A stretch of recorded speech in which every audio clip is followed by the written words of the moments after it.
इस साल जो पेपर्स है ना, स्क्रूटिनी भी कर रहे हैं। मतलब कि जो बोर्ड में पेपर आएगा वो कौन सा आएगा, कैसा आएगा, करेक्ट है नहीं है, सब चीज़ें। तो इस साल का पेपर जो है ना आपका, वो सर ने ऑलरेडी देख लिया है। आपण पहिली कृती अ पाहूया। याच्यामध्ये आपल्याला 6 धड्यांपैकी एका धड्यातला परिच्छेद येईल आणि त्या परिच्छेदावरती आधारित ही कृती येईल।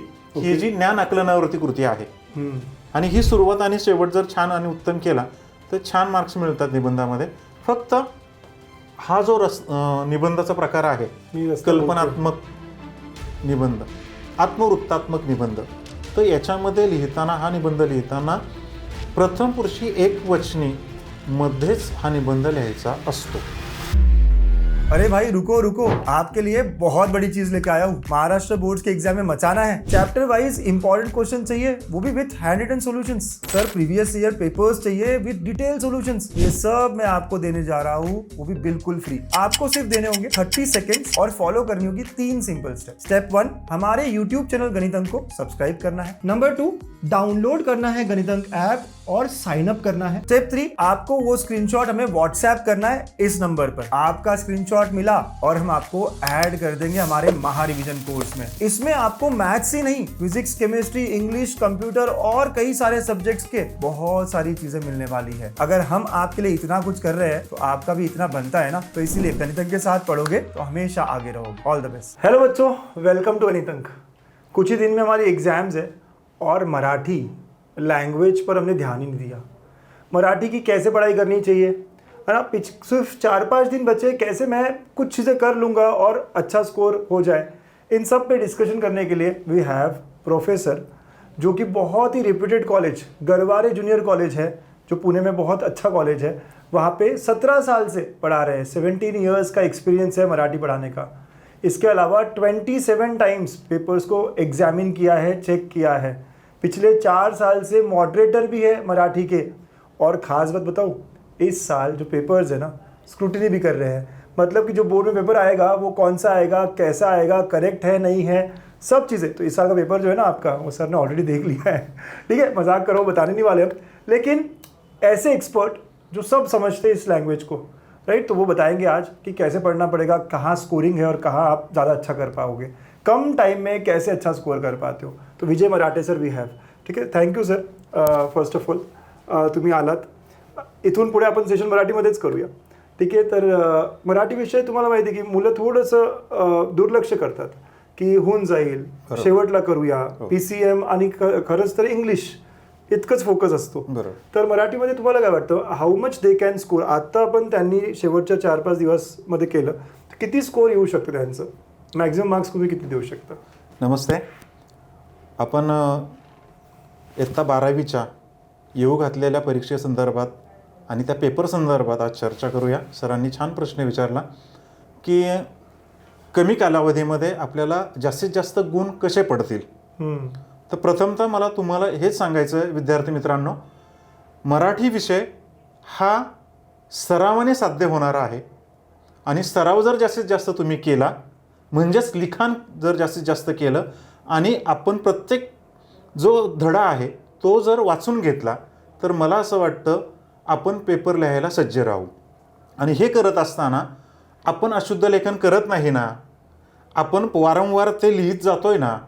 आणि हे करत असताना आपण बारकाईने हेही पाहिलं पाहिजे की आपण त्या संबंधित कृतीचं उत्तर किती लिहितोय, हेही लक्षात घ्या। 2 मार्कसाठी आणि 1 पान लिहिता हे पण तर असंही नाही आहे, काहीतरी वेळेची मर्यादा आहे, आपल्याला गुणांचं सुद्धा बंधन आहे। त्यामुळे किती गुणांसाठी किती लिहायचं हे सुद्धा आपल्याला लक्षात घेणं तेवढंच महत्त्वाचं आहे। त्यामुळे कमीत कमी दिवसामध्ये आपल्याला कसा मराठीचा अभ्यास करता येईल या संदर्भात आपण थोडं आज बोलूया, त्याच्यावर चर्चा करूया आणि ते तुमच्यासाठी खूप उपयुक्त ठरेल। Very nice. चला बघूया मग आता की पेपरचं पॅटर्न कसं असतो, कोणता मोस्ट स्कोरिंग सेक्शन आहे सरांच्या हिशोबाने, आणि कसं तुम्हाला कुठे कुठे मार्क्स किती मिळू शकतात। हायेस्ट स्कोर सर तुम्ही कधी चेक केले इतके वर्षी? What is the highest score that you have given? तुम्ही कसे दिले? मी ज्यावेळेस गेले 17 वर्ष झाले चेक करतोय पेपर, तर यामध्ये जवळजवळ 78 मार्क्स 80 पैकी विद्यार्थ्यांना मिळतात। बापरे बाप, 78? हो, लँग्वेज असून पण इतके मिळतात? अगदी। आणि एवढा छान टापटीप पेपर सोडवलेला असतो सर की त्यामध्ये मुलांचे मार्क्स कुठे कमी करावे हेच आम्हाला समजत नाही. एवढे छान पेपर्स मुलांनी लिहिलेले असतात. अक्षर सुंदर, अशुद्ध लेखन नाही, शुद्ध लेखनामध्ये अतिशय सुरुवातीपासून शेवटपर्यंत पेपर लिहिलेला असतो. आणि हे करत असताना कुठेही कमी होईल त्या विद्यार्थ्यांचे गुण हे अजिबात लक्षात येत नाही. त्यामुळेच 78 मार्क पडू शकतात 80 पैकी, पण बोर्डाची टॉप केस 76 असते. ओके, म्हणजे लिमिट आहे, याच्यावर गेलं तर याच्यावरती दोन-तीन वेळा चेक होईल. तर त्यामुळे चीप मॉडरेटकडे जातं.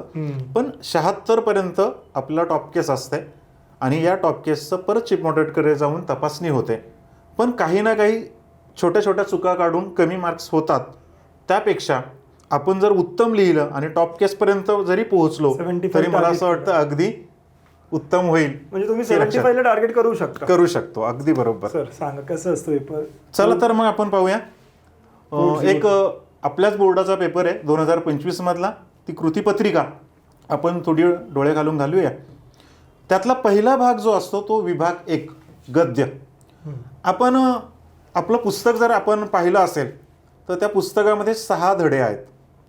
हे 6 धडे जर वर्षभरात तुम्ही किमान 3दा जरी वाचले, किमान 3 वेळा, आणि किमान 3 वेळा वाचून ते जर आकलन झाले तर मला असं वाटतं तुम्ही तेवढंच घेऊन जर परीक्षेला गेलात तरी सुद्धा तुम्ही सहज पेपर सोडवू शकता. ओके, कारण त्याच धड्यामधले काही परिच्छेद आपल्याला कृतीपत्रिकेमध्ये येत असतात. ओके, आता समजा सर यांनी काही वाचलेलं नसेल, ते आता त्यांच्या डोळ्यासमोर येतं की मराठी पण करायचं आहे, तर त्यांनी कसं करावं? म्हणजे इथे 3 वेळा त्यांनी नाही केले वर्षभरात, तर 1 वेळा करून समजून होऊन जाईल का? अगदी आकलन उताराच असतो हा. त्यामुळे त्यांनी वाचून जर आकलन करून घेतलं आणि त्या कृती जर सोडवल्या तर मला असं वाटतं गुण निश्चित पडणार. किती असतात तुम्ही म्हणाले? 6 धडे असतात. 6 धडे वाचायला त्यांना किती टाइम लागू म्हणजे असं लागणार? फारसे मोठे धडे नाही आहेत, परंतु एक धडा वाचायला किमान 20 मिनिटं तरी लागतात. ओके, इंटू 7 2 तासात तुम्ही करू अगदी शकता. सहज करू शकता. आणि ते वर्षातून 3 वेळा करायचं आहे. ओके, मग 20 मार्क त्यांना होऊ शकतं, राईट? हो, अगदी राईट. आता 5 दिवस आहे एक्झामला, तर आता 1 वेळा पण गेलं तर तुम्ही करू शकता मुलांना. हे बघा विद्यार्थी मित्रांनो, आपण पहिली कृती अ पाहूया. याच्यामध्ये आपल्याला 6 धड्यांपैकी एका धड्यातला परिच्छेद येईल आणि त्या परिच्छेदावरती आधारित ही कृती येईल. ही जी ज्ञान आकलनावरती कृती आहे. इथे म्हटलं कारणे, त्याच्यामध्ये त्या परिच्छेदामधलीच उत्तरं यामध्ये अपेक्षित आहेत आणि तशीच कृती दिलेली असते. करेक्ट. त्यामुळे फक्त आकलन करून तुम्ही ही उत्तरं लिहू शकता. हे वाचा आणि त्याच्यावरती ती कृती सोडवा. ती ज्ञान आकलनाची वस्तुनिष्ठ कृती आहे. वस्तुनिष्ठ म्हणजे काय की ज्याच्यामध्ये उत्तर जर अचूक लिहिले तर पैकीच्या पैकी मार्क्स मिळतातच. ओके, अचूक लिहायचं. तर 4 मार्क तिथे झालेत. हो. आणि आता ही सहमत अभिव्यक्ती कृती आहे. विद्यार्थी मित्रांनो, इथे काय लक्षात घ्यायचं, ही कृती लिहिताना ज्या वेळेस ही कृती लिहाल त्यावेळेस तुम्ही त्या धड्याचं नाव म्हणजे अर्थात त्या पाठाचं नाव आणि त्या पाठाचे लेखक कोण आहेत हे प्रथमतः तुम्ही काय करा, पहिल्या 2 वळीमध्ये तुम्ही लिहा. आणि नंतर मग दुसऱ्या परिच्छेदामध्ये त्या कृतीचं योग्य उत्तर समर्पक शब्दामध्ये आपल्याला लिहायचं आहे. आणि ही कृती सहमत अभिव्यक्ती 4 गुणांसाठी आहे. उत्तर अपेक्षित आहे आपल्याला 10 ते 12 ओळीमध्ये. ओके, त्यामुळे मोजकंच उत्तर लिहायचं आपल्याला आणि तेही पुरेसं लिहायचं. अंडरस्टूड. म्हणजे सर हे पॅराग्राफ मध्ये लिहायचं, 2 पॅराग्राफ मध्ये करा तुम्ही सांगा. अगदी बरोबर. अगोदर तुम्ही नाव लिहा धड्याचं आणि लेखक कोण आहे ते लिहा, त्याच्यानंतर तुमचं जे स्वमत आहे ते लिहा. जे काय मत असेल ते तुम्ही 10 ते 12 ओळ्या. 10 ते 12 ओळीमध्ये. ओके, किंवा हा नाही करायचं, मग तोच करायचा. हो, अगदी. ऑप्शन मध्ये हा सोडून ऑप्शन मध्ये असतात. त्यांना मुलांना संधी आहे, कोणताही एक घ्यायचा तुम्ही. पण तुम्ही काय म्हणाल, हा करा की हे करा? कोणतेही जे तुम्हाला योग्य वाटेल. मुलांना जो सोपं वाटतो तो त्यांनी मला वाटतं निवडणं अपेक्षित आहे. 4 पैकी किती तुम्ही? 4 पैकी 3 मार्क्स सहज मिळतात. एवढं जर मी आता सांगितलं तेवढं उत्तर पुरेसं लिहिलं तर. ओके. आणि खूप छान आणि समर्पक लिहिलं तर 3.5 मार्क मिळतातच. नाईस. आ मध्ये दुसरा, आता आ मध्ये सुद्धा पठित उताराच असतो विद्यार्थी मित्रांनो. आपल्याच पुस्तकामधला एखाद्या धड्यामधला परिच्छेद असतो. तो परिच्छेद प्रथमतः वाचा, तो आकलन करून घ्या, समजून घ्या आणि मग त्याच्यावरती असणारी ज्ञान आकलन कृती जी आहे ती तुम्ही काय करा, त्या परिच्छेदामधून त्याची उत्तरं शोधून लिहा. अगोदर हे वाचा आणि त्याच्यानंतर हे उत्तर लिहा. 4 मार्क. 4. आणि जसे तुम्हाला कृती दिलेली आहे त्याच पद्धतीने ती कृती अपेक्षित आहे, उत्तर अपेक्षित आहे, हे लक्षात घ्या. ओके, ते झाले 4 मार्क. राईट. आता 4 मार्क स्वमत असेल, परत स्वमत असेल पुढे स्वमत जसं मी मागाशी सांगितल्याप्रमाणे त्याप्रमाणेच लिहायचं आहे. जे तुम्हाला यातलं सोपं वाटेल ते घेऊन तुम्ही त्याचं उत्तर लिहा. मग 16 मार्क झाले सर. हे 16 गुण झाले. आता हे 4 गुण पुढचे जे आहे ई कृतीमध्ये, यामध्ये आपल्याला पुस्तकातला उतारा नसतो. ओके. हा अपठित उतारा असतो, पुस्तकाच्या बाहेरचा. अनसीन म्हणतो आपण त्याला. अनसीन त्याला म्हणतो. हा अपठित उतारा व्यवस्थित वाचा आणि त्यावरती दिलेले वस्तुनिष्ठ कृती असते. हे तुम्हाला लक्षात येत असेल. 2 गुणांसाठी आणि खाली एक 2 गुणांसाठी कृती आहे. ओके. हे बघा, हे 2 गुणांसाठी वैशिष्ट्य. तर ही 2-2 गुणांची कृती आहे. याच्यामध्ये पैकीच्या पैकी मार्क्स मिळतातच विद्यार्थ्यांनी जर व्यवस्थित तो परिच्छेद आकलन करून घेतला आणि त्याचं उत्तर लिहिलं तर. त्यामुळे इथे आपल्याला 20 पैकी कमाल 18, 18.5 आणि जास्तीत जास्त 19 मार्क गद्यामध्ये मिळतातच. पूर्ण सोडवलं तर आणि अचूक केलं तर. येस. जे 1 मार्क आहे ते स्वाभिमान ते जे आहे तिथेच कट होणार. हो, तिथेच कट होईल फक्त. ओके. नाव सेकंड विभाग, सेक्शन 2, पद्य, पोएट्री. विभाग 2 पद्य. पद्य सुद्धा आपल्या पुस्तकामध्ये 6 कविता आहेत. ओके. या 6 कविता जर तुम्ही थोडं जर त्याचा संदर्भ घेतला तर आपण पुस्तकाच्या आधारे आपण त्या कविता थोड्या वाचा आणि वाचल्यानंतर नाही लक्षात आल्या तर त्यातले अवघड शब्द बाजूला काढून ठेवा. ते आपल्या शिक्षकांना विचारा, बरोबर आहे, आणि ते समजून घ्या. आणि त्या पद्धतीने जर त्या कवितेचं थोडं आकलन करून घेतलं तर आपल्याला त्यातला भावार्थ लिहिता येतो, रसग्रहण करता येतं, काव्यसौंदर्य लिहिता येतं, भावसौंदर्य लिहिता येतं. अशा कृती आपल्याला कृतीपत्रिकेमध्ये येत असतात, ते आपल्याला सहज सोडवता येतात. 6 पैकी 6 करावं लागेल की ऑप्शनमध्ये असतात? इथे 6 कडेच आपल्याला थोडा फोकस करावा लागेल. ओके. कारण कोणती कविता येईल हे आपण सांगू शकू ओके नाही. आणि किती मोठे आहे तरी किती म्हणजे टाइम त्यांना द्यावं लागणार कवितेसाठी? कविता अशा फारशा मोठ्या नाही आहेत. पहिलीच कविता जर पाहिली तर रोज मातीत, कल्पना दुधाळ यांची आहे. खूप सोपी कविता आहे. फक्त ग्रामीण बाज आणि ग्रामीण भागामधली ती कविता आहे. शेती भातीमध्ये होणारं कसं जीवन आहे, शेतामधलं राबणारी ती स्त्री काय आहे, त्याच वर्णन आहे. त्यामुळे ती सोपी आहे. फक्त थोडे आकलन करून जर घेतली तर त्याचं मला असं वाटतं तुम्हाला उत्तर लिहिता येऊ शकतात. विद्यार्थी मित्रांनो 8 मार्क तिथे त्यांच्या कवितावर आहे. 8 गुणांसाठी ही कविता आहे. 2 आणि मग 4 मार्क इथे पण तसंच आहे. इथे पण स्वमत अभिव्यक्ती असेल. ओके. हे बघा 4 गुणांसाठी सुख आणि दुःख या विषयावर तुमच्या भावना स्वतःच्या शब्द. म्हणजे इथे तुम्हाला स्पेस आहे, तुम्ही तुमच्या मनाने लिहू शकता, तुमचं मत व्यक्त होऊ शकतो. करेक्ट. नाही केलं तुम्ही काहीतरी इथे लिहू शकता. 4 मार्क पैकी 2-3 मिळूनच जाईल तुम्हाला. अगदी निश्चित 3 कसेही मिळतात. आता पुढचं आ बघा. आपल्या कवितेमधलीच काही पंक्ती त्या कवितेतल्या दिलेल्या आहेत आणि त्याचा अर्थ लिहा असं म्हटलं. ओके. प्रत्येक ओळीचा अर्थ लिहावा लागेल. प्रत्येक ओळीचा अर्थ लिहा असं द्यावं लागेल. तर ती थोडी समजून घ्या. आपण जर थोडं वाचलं त्या कवितेसंदर्भात काही तर मला असं वाटतं लक्षात येईल आणि त्याचा अर्थ लिहिता येईल. म्हणूनच अगोदर थोडंसं वाचून जावा. आणि आता तुमच्याकडे थोडं टाइम आहे. प्रत्येक दिवशी तुम्ही 1-1, 2-3 तास पण केलं. आम्हाला माहिती आहे तुम्ही इंग्लिशमध्ये किंवा फिजिक्स, केमिस्ट्री, मॅथ्समध्ये फोकस करताय. बरोबर. पण if you do 1 poem a day, एक कविता एका दिवसात केली, 4-5 दिवसात संपवले तर it will be better for you. कारण की इथे काही गॅप नसतो. म्हणजे मला इंग्लिश नंतर एकच दिवसाचा गॅप. अगदी बरोबर आहे. पण तुम्ही हे लिहित जा. वाचणं नाही तर लिहिणं हे सर्वात महत्वाचं आहे. खूप. त्यामुळे हे लक्षात घ्या तुम्ही. कारण की आपण मराठी पूर्ण वर्ष लिहत नाही, इंग्लिशमध्येच लिहितो सगळं. अगदी बरोबर.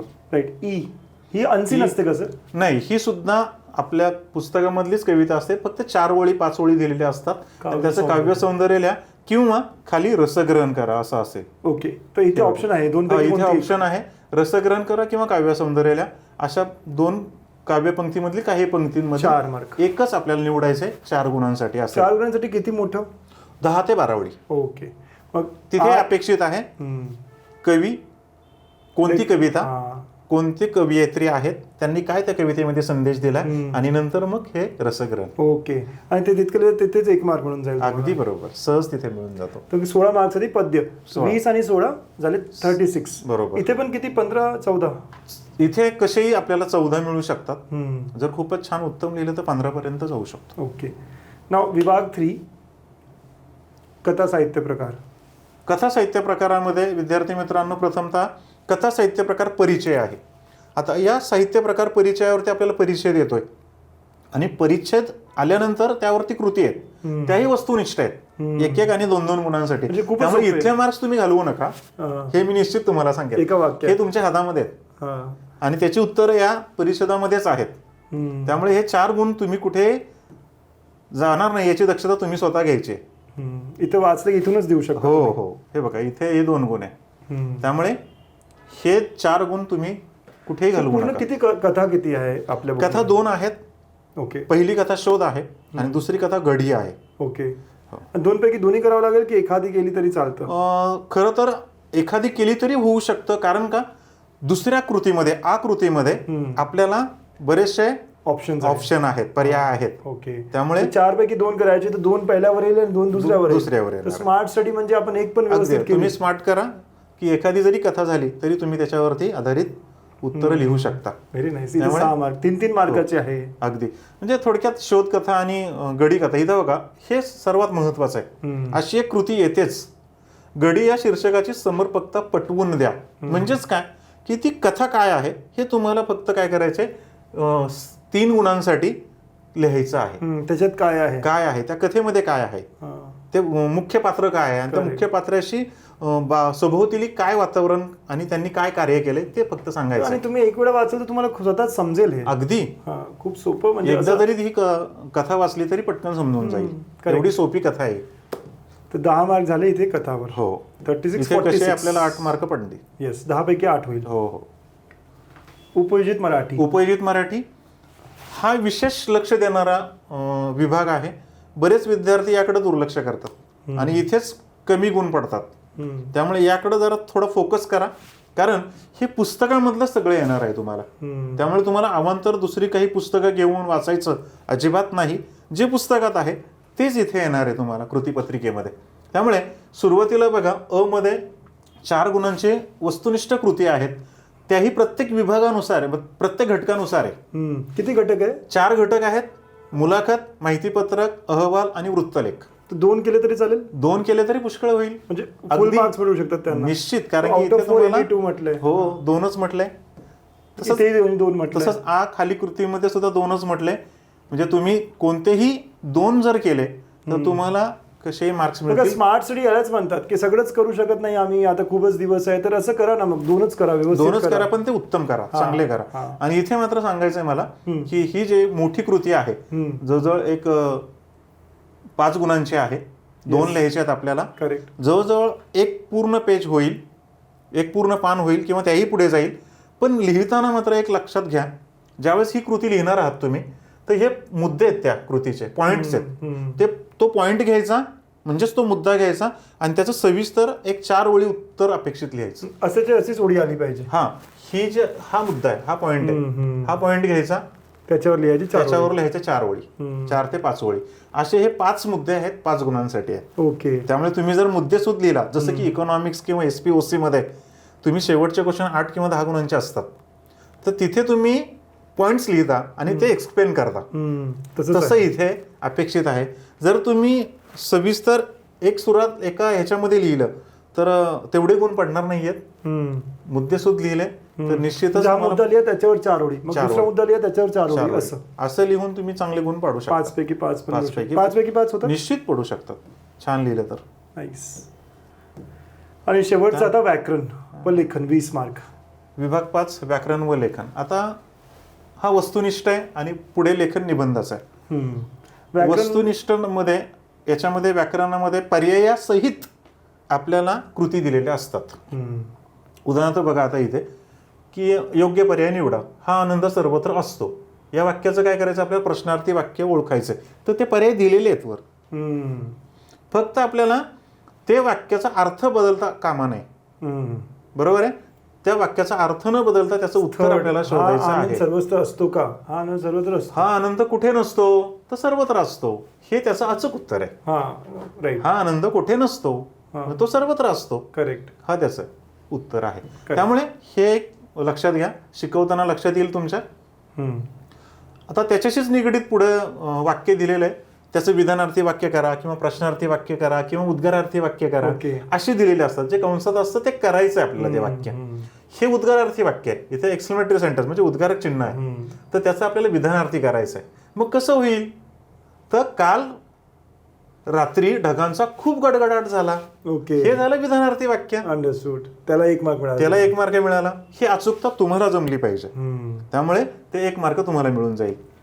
पुढचा आहे समास. समासाचे 4 प्रकार आहेत विद्यार्थी मित्रांनो. अव्ययभाव समास, तत्पुरुष समास, त्यानंतर द्वंद्व समास आणि बहुव्रीही समास, असे 4 प्रकार आहेत. तर त्या 4 प्रकारांमध्ये जो शब्द दिलाय तो शब्द कोणत्या प्रकारामध्ये मोडतो त्याचे पर्याय इथे आहेत. ते फक्त आपल्याला समजून घ्यायचं आहे. परंतु हे समजण्यासाठी आपल्याला व्याकरण कळलं पाहिजे. त्यामुळे कर्मधारय समास म्हणजे काय, द्विगु समास म्हणजे काय, बहुव्रीही समास म्हणजे काय किंवा अव्ययभाव समास म्हणजे काय हे माहिती पाहिजे. तर या नीलकंठ या शब्दाचा आपल्याला समास ओळखता येईल. आलं लक्षात? करेक्ट. थोडक्यात नीलकंठ, ज्याचा कंठ निळा आहे असा तो, म्हणजे अव्ययभाव, बहुव्रीही समास. बहुव्रीही, ओके. कारण याच्यामध्ये कुठलं वेगळंच पद महत्वाचं मानलं जातं. अच्छा. अव्ययभाव समासामध्ये पहिलं पद महत्वाचं असतं. त्यानंतर तत्पुरुष, हा तत्पुरुष समासामधला प्रकार आहे कर्मधारय, त्याच्यामध्ये दुसरं पद महत्वाचं असतं. आणि जो द्वंद्व समास आहे त्याच्यामध्ये तिसरं पद किंवा त्याच्यामध्ये संख्यावाचक असतं. ओके. अशा पद्धतीने आपल्याला ते ओळखता येतं. हे सामासिक शब्द समासाचे नाव, ते समासाचे नाव वरती आहेच आहे. दश दिशा, आता इथं संख्यात्मक आलंय म्हणजे हा काय झाला, द्विगु समास. ओके, मला चालेल इथे जायचं. हो. आणि मग अजून ग्रामरचं चालू. हो, आता हे प्रयोग आहेत. विद्यार्थी मित्रांनो एक लक्षात ठेवायचं, कर्तरी प्रयोग, कर्मणी प्रयोग आणि भाव्य प्रयोग. कर्तरी प्रयोग त्याची व्याख्या आपण लक्षात ठेवायची. कर्त्याच्या लिंग वचन पुरुष याप्रमाणे क्रियापद बदलतं, त्याला कर्तरी प्रयोग म्हणायचं. मी समीर पुस्तक वाचतो. समीर हा कर्ता बदलला, आपण म्हणूया की पूजा पुस्तक वाचते, क्रियापद बदललं. करेक्ट. आलं लक्षात? कर्तरी. कर्मणी, कर्माच्या लिंग वचन पुरुषाप्रमाणे क्रियापद बदलतं, त्याला कर्मणी प्रयोग म्हणतात. समीर पुस्तक वाचतो, पुस्तक हे कर्म आहे, त्याऐवजी समीर कथा वाचतो. ओके. पूजा कथा वाचते, आपण कर्म बदललं. करेक्ट. यावरून आपल्याला ते वाक्य सहज लक्षात येईल. आणि भाव्य प्रयोग की ज्याच्यामध्ये पुरुष लिंग वचन पुरुष हे कर्त्याच्या किंवा कर्माच्या किंवा कर्त्याच्या लिंग वचनाप्रमाणे बदलतच नाही. ओके. तो म्हणजे भाव्य प्रयोग. क्रियापद आहे तेच राहतं. ओके. ही व्याख्या जर माहिती असेल तर मुलांना पटकन लक्षात येतं. त्यामुळे याच्यामध्ये चहा हे कर्म आहे, त्यामुळे हा कर्मणी प्रयोग आहे. आता कर्तरी प्रयोग असलेले वाक्य शोधून लिहा. सहज आहे, श्वेता गाणे म्हणते, हा कर्तरी प्रयोग आहे. तुम्ही पहा आता जसं सांगितलं त्याप्रमाणे जरी केलं तरी लक्षात येईल तुमच्या. खूप 2 मिनिटात सांगितलं अगदी. योग्य पर्याय. आता हे अलंकार आहेत विद्यार्थी मित्रांनो. आपण जवळजवळ 4थी 5वी पासून अलंकार शिकत आलेलो आहे. आपल्याला 12वीला 4च अलंकाराचे प्रकार आहेत. एक अनन्वय अलंकार, अतिशयोक्ती अलंकार, अपुनहुती अलंकार आणि अर्थांतरन्यास. अनन्वय म्हणजे काय की जिथे उपमेय हे उपमानच आहे अशी जिथे सुविधा केलेली असते त्याला अनन्वय. आईसारखी आईच, उपमेय आणि उपमान एकच. ओके. अर्जुनासारखा अर्जुनच, शिवाजीराजेसारखे शिवाजीराजे. त्यामुळे इथे उपमेय हे उपमान उपमानच. ओके. अतिशयोक्तीमध्ये कुठेतरी ते फुगवून सांगितलेलं असतं. ओके. म्हणजे खूप त्याच्यामध्ये प्रशंसा केलेली असते. म्हणजे दमडीचं तेल आणलं, सासूबाईंचं नाणं झालं, मामोजींचं दाढी झाली, भाऊजींची शेंडी झाली. खूप जास्त. हो, उरलं तेल झाकून ठेवलं, लांडोरीचा पाय लागला, वेशीपर्यंत ओघळ गेला, त्यात उंटा पोहून निघाला. हे अतिशयोक्तीचं उदाहरण आहे. त्यामुळे अतिशयोक्ती म्हणजे खूप फुगवून सांगणं. ओके.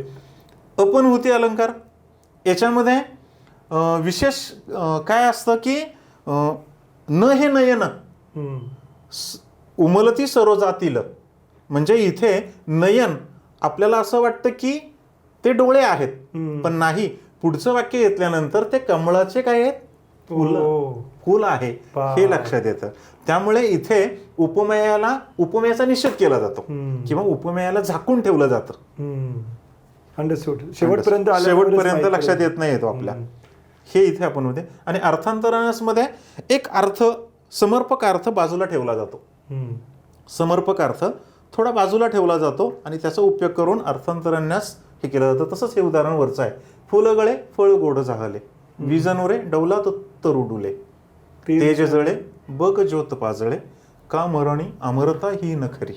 की याच्यामध्ये बाजूला ठेवलेलं आहे. जसं आपण म्हणतो की एखादी गोष्ट खरी आहे पण ती खरी वाटत नाही, हम्म.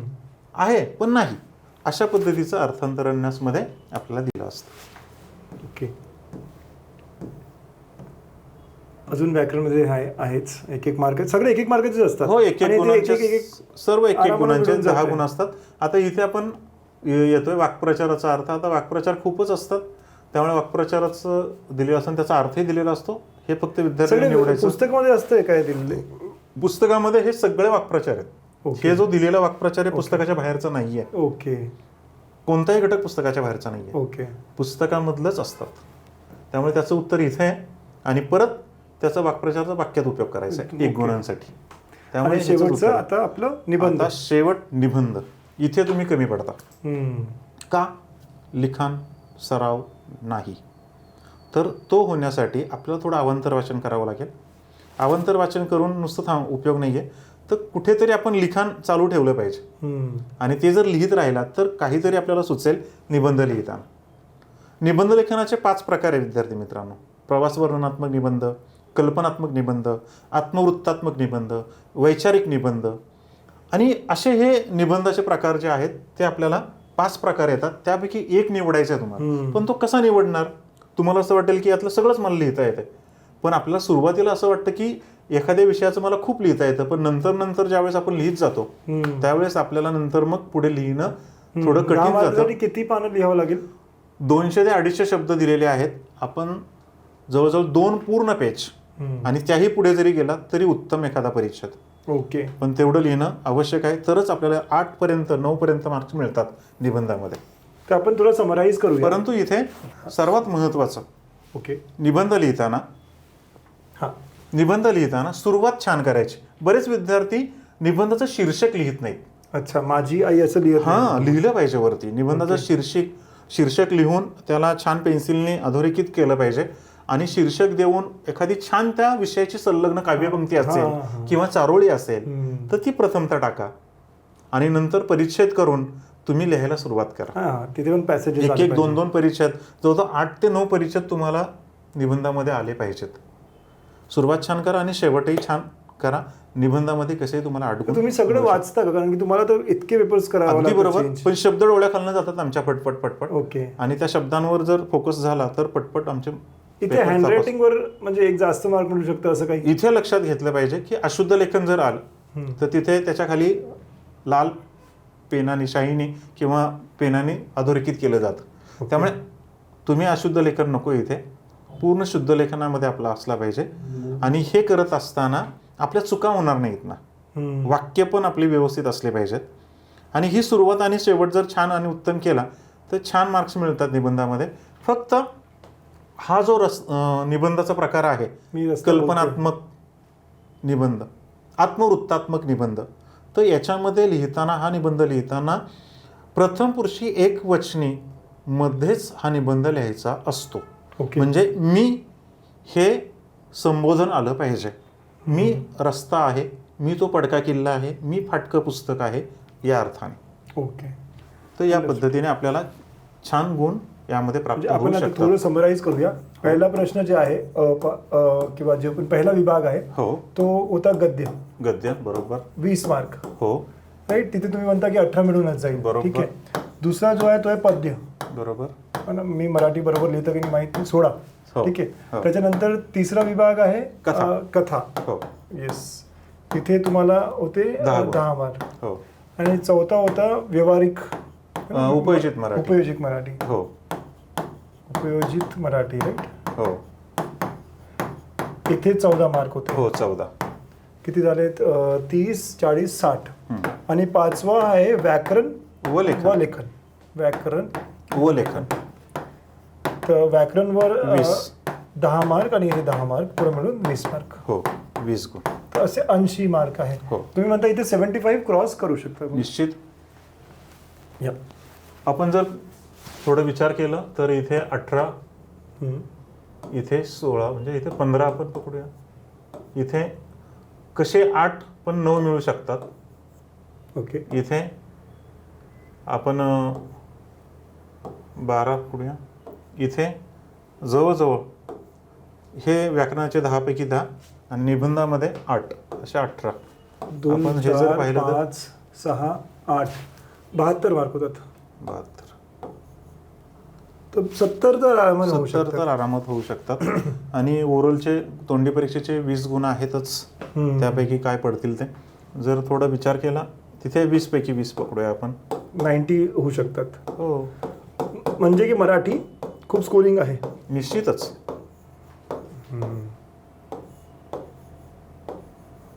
हे कमीत कमी म्हटलंय.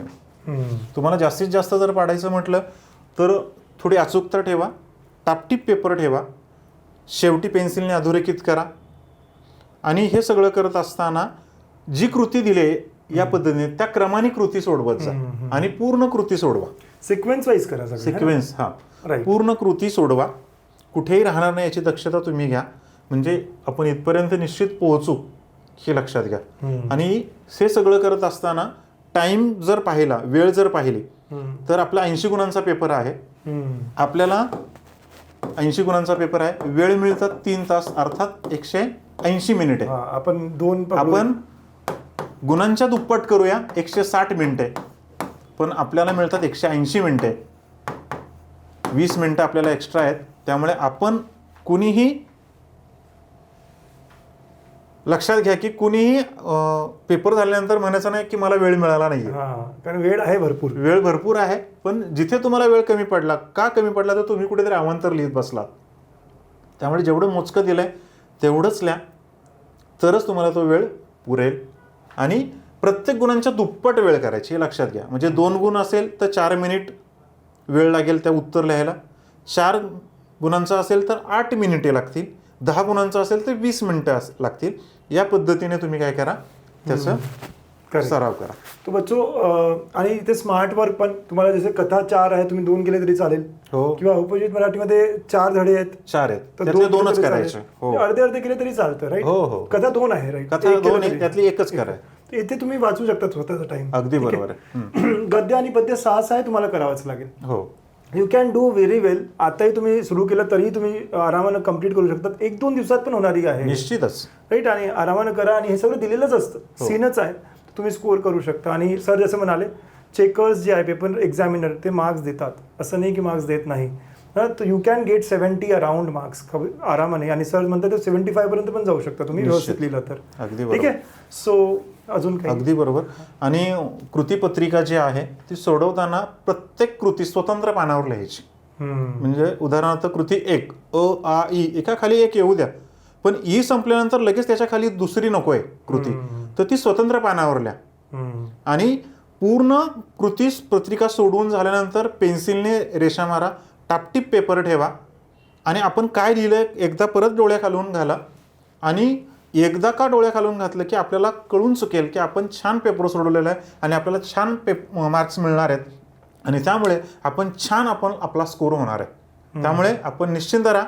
आणि जे आत्ता मी सांगितलंय ते जर तुम्ही कदाचित तुम्ही आचरणात जर आणलं तर निश्चितच उत्तम गुण मराठीमध्ये पडू शकतात आणि तुमचा पूर्ण गुणपत्रिकेमध्ये चांगला स्कोर होऊ शकतो. धन्यवाद. ओके. और अगर आपको और भी ऐसे पेपर्स चाहिए, 5 साल के पेपर्स, फिर सॉल्यूशंस, वो सब मैं ऐप में भी दे रहा हूँ, गणित अंक ऐप में, तो आप डाउनलोड कर सकते हो. बिल्कुल फ्री है सारा महारिविजन कोर्स में आपके लिए. बस पढ़ते रहो और अच्छा स्कोर करो. All the best. सिग्मा आया है, तैयार हो जाओ, सपनों को सच करने का वक्त आया है. रात दिन मेहनत अब रंग लाएगी, गणितांक के साथ जीत निश्चित है. फॉर्मूला से फ्यूचर तक हर स्टेप क्लियर, डर नहीं सिर्फ डेडिकेशन है यहाँ. बूर्स और सीट दोनों साथ, सिग्मा देता स्पीड और स्ट्रेटजी.